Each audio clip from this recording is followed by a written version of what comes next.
Opposed? Gets us to the staff report, conversion to chloramine disinfection of drinking water, water resources, Director Bob Patterson, and Mr. Eric Davis. Welcome, Mr. Patterson. Thank you, Mayor Wall and council members. Thank you for the opportunity tonight to update you and our citizens on this change in disinfectant procedures for our drinking water distribution system that will occur later this month. The change is driven by regulations.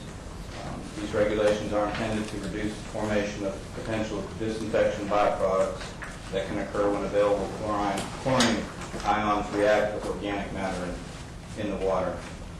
Eric Davis is our water and sewer operations manager, and he's played an instrumental role in determining the city's needs to implement this change, as well as coordinating with other water utilities in the region that are also making this switch. Additionally, I'd like to recognize the following water resources employees and other city employees for their dedication and efforts to implement these changes. Hank Trent, the chief operator at our Ed Thomas Water Plant. Barry Isley, plant's maintenance superintendent, and also the entire plant's maintenance staff that put in a lot of hours to make these changes. Glenn McGirt, the superintendent of laboratory services. Michael Lane, our water and sewer pipe maintenance field operations manager. Andy McCoy, a supervisor in water and sewer pipe maintenance, who's coordinating some of the flushing necessary. Rachel Hawley, our public information officer, and our former public information officer, John Nixon, also helped out a lot. Eric's prepared a short PowerPoint presentation summarizing the regulatory requirements and the city's efforts to meet these changes. Turned over to Eric. Well, again, thanks for giving us this opportunity to inform you and inform the public. This is an effort that's been going on for quite a while, and the regulatory deadline has been pushed back a number of times over the years. The final deadline is April of 2012. We didn't want to wait until the last minute to pull the trigger on this, but I do want to reiterate that this has been in the planning for quite some time. We are working with our regional partners, the other water suppliers in the region, including, in addition to ourselves, Greensboro, High Point, Piedmont Triad, and Reedsville. All of those have water treatment facilities. The other facilities there, that includes our own Elon gift bill or purchase system, and they will necessarily make this change with us.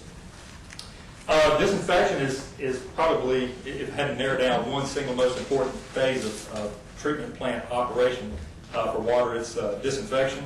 Right now we are disinfecting with free chlorine. It's not free in that we pay for it, but it's free in that it's available to react with organisms in the water, and that's how it does its job. It reacts with organisms, disrupts the cell membranes, and it's primarily a biocide.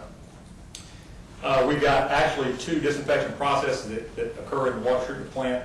Primary disinfectant is what occurs between the time water enters the plant and when it is pumped out. As the water leaves the plant, we add additional chlorine as a secondary disinfectant. And that secondary disinfectant is just meant to maintain the chlorine residual in the distribution system. Public water supplies are required by law to maintain the chlorine residual in the distribution system, and that can be challenging at certain times of the year. Chlorine is a very effective disinfectant, but it does come with some disadvantages. Some of the advantages you see on the slideshow. It's a very effective disinfectant. It's relatively inexpensive. We've got a long history of using it, and it's fairly easy to control. Some of the disadvantages with free chlorine that have become relevant over the last several years is that it does form disinfection byproducts. And in the summertime, as the water warms up, that residual becomes difficult to maintain. I'd like to reiterate what Bob said. This is really a change that we're making in response to regulatory changes. It's not something that we decided would be a good thing to do. The regulation that changed in this instance was disinfection byproducts. Those disinfectant byproducts are listed on the slideshow. Be happy to cover those in detail, but I feel like it would just be piling on at this point.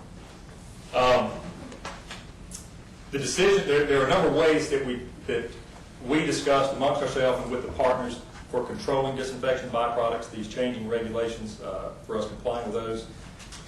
The decision to use chloramines was based mainly on its widespread use and economics. It's one of the most economical alternatives that cities use, and still meet these changing regulations.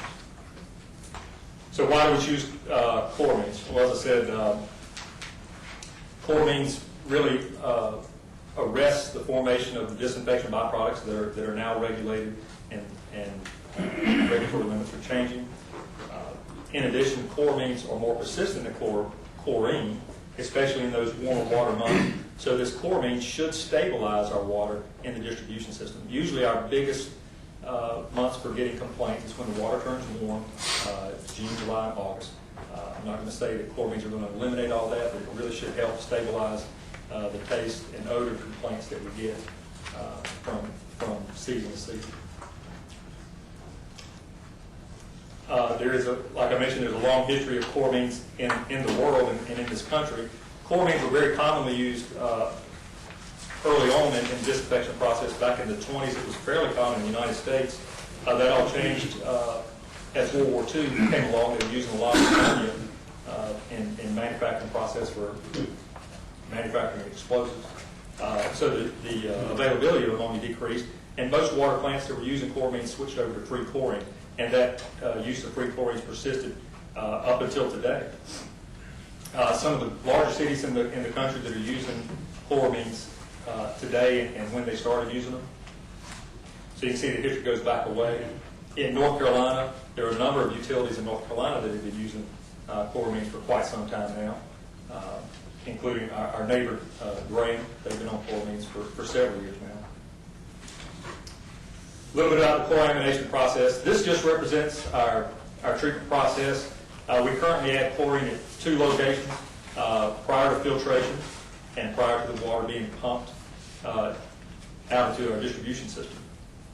What will happen when we switch to chlorine is we're not going to, and this is a question we've answered quite often, we're not changing what we're adding. We're simply adding an additional product to form the chloramines.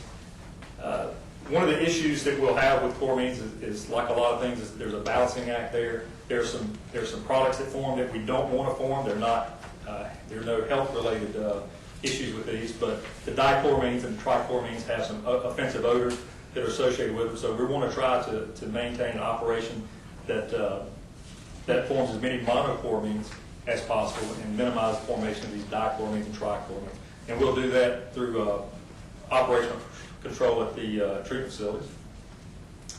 In preparation for this switch, we have notified businesses, we've notified industries, we've notified residents. We've worked collaboratively with our chloramine partners, Greensboro, High Point, Piedmont Triad, Reedsville, to come up with some type of educational strategy. We've been working on that for well over a year. We've been putting it in place over the course of the last year. And the most obvious piece of that education effort has been the advertising campaign that we launched at the end of May. You may have seen the advertisements on the TV, on the radio, and in the newspapers. We wanted to wait towards the end of this process so that it was fresh on folks' minds. We do want to point out a few special water users that we have taken a lot of effort to make sure that they are aware of these changes.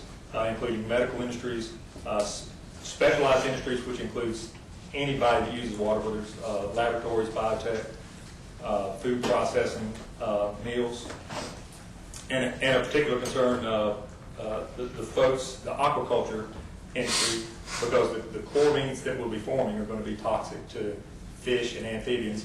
There's ways to treat water, but we just want to make sure that residents are aware that we are switching, that they will have to change how they add water to their fish tanks and to their koi ponds and that type of thing. We've been working with and had a lot of conversations with some of the pet supply stores, and I have met some of the managers there. They're aware of these changes, and they've stocked up on products that'll make removing these chloramines.